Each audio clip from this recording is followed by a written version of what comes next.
Alright,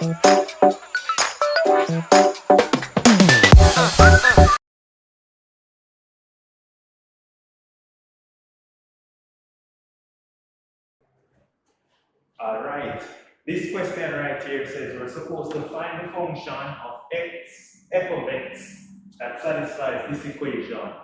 The integral from 0 to x of f of t dt is 3f of x plus k. I'm supposed to find f of x. Now I have absolutely no idea what to do, so what are you thinking? Well, to do this question, look at this, right? Look at this. F of t, just look at this. If f of t was equal to t squared, right? Yeah? And if you wanted the integral from 0 to x of t squared dt, that would just be, when you integrate it, that would be t cubed over 3 from 0 to x, which would just be x cubed over 3, don't it? And then watch this. If I were to differentiate this, if I were to differentiate x cubed over 3, I get back x squared. Now what is x squared? X squared is just when I plug in x into f of t. So x squared is just x squared right here. So as you can see, x squared is just when I plug x squared into f of t. Don't it? Yeah, man. So what am I trying to say? I'm going to link this to this, what I'm doing. What I'm trying to say is this question right here. I don't know how to start this, but what I do know is I can differentiate both sides. When I don't know what to do sometimes, and I say integral, I just differentiate. If I were to differentiate both sides with respect to x,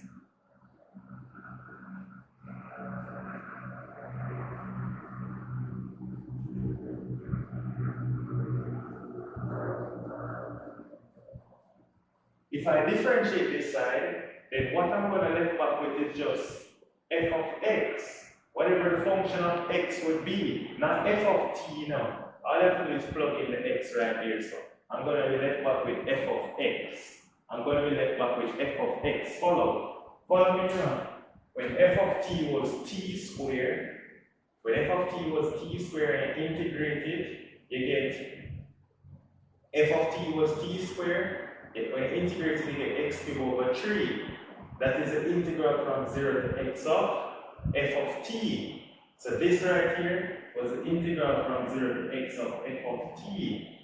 Notice when I differentiated the integral was x cubed minus 3. That what I just differentiated, all I did was differentiate the integral from 0 to x of f of t. And when I differentiated x cubed over 3, I get x squared.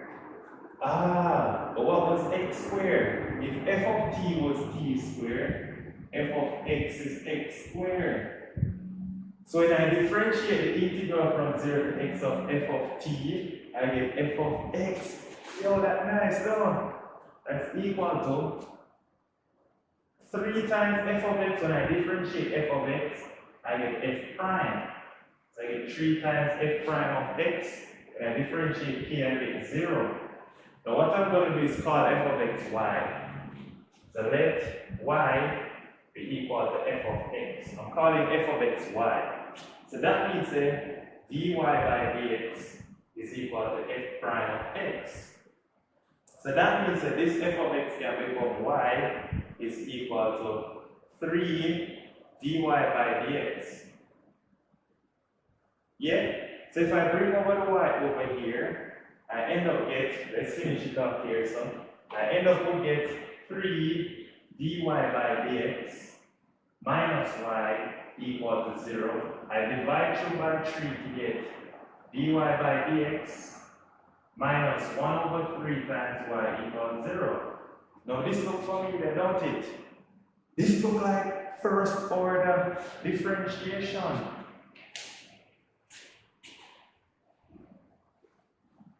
So now, what I can do is find my integrating factor. So my integrating factor I is just going to be e to the integral of minus 1 over 3 That is just e to the minus 1 over 3x. That's my integrating factor. So therefore, the general solution now is y times the integrating factor is equal to the integral of f of x, in this case f of x is 0, times e to the minus 1 over 3x. 0 times anything is 0, so I'm just integrating 0. When I integrate 0, I just get a constant. I can call that constant a. So y e to the minus 1 over 3x. Now all I need to do is divide through by e to the minus 1 over 3. By dividing through by e to the minus 1 over 3, I end up with y is equal to, divide through by that, a over this, y would just be, so just to show you what I did, I divide through by e to the minus 1 over 3x, and that's going to end up giving me y is a over e to the minus 1 over 3x, so y is just a times e to the 1 over 3x. That is y. But what was y? F of x. Find your function f of x. Therefore, f of x is equal to some constant a times e to the 1 over 3 times x. Now, if you don't believe it, go check it out. You want to check it out? You can check it out by call f of x now f of t. So, you want to check it out? If you want to check it out, you just need to check the integral from 0 to x. Let me call that check.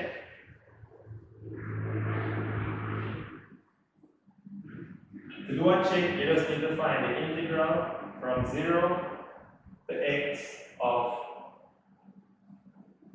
f of t. Now you replace x with t. That's a times e to the 1 over 3 t dt. That should be equal to 3 times f of x, that's going to be equal to 3 times ae to the 1 over 3x plus some constant k. So we need to check if this is true. So to check if this is true, let's integrate the left-hand side. So to check that, the integral of the left-hand side now, the left-hand side, let's check it, see if it is true. Integral of the left-hand side, that would be integrated, we divide it by, so when you integrate, you divide, so that's e to the 1 over 3t, and dividing by 1 over 3, and then we integrate from 0 to x, and it should be 3a e to the 1 over 3x plus some constant k. Now dividing by 1 over 3 is multiplied by 3. So this is 3 times a times e to the 1 over 3t. But when we plug in x now as t, this becomes x. Minus when you plug in 0, any e to the 0 is 1. So that would become, this would become e to the 0 is 1. And so e to the 0 is 1. A times 1 times 3, that's minus 3a equal to 3 times a to e to the 1 over 3x plus k. It is indeed true. It is true. In this case, only thing we realize is that therefore, it is true. It is true because only key is that the constant k is just 3 times k. The constant k is just minus 3a. In this case, k is just minus 3a. So it is true. We can see that the check is correct. So this is our function f of x. That's your answer right here. It's nice.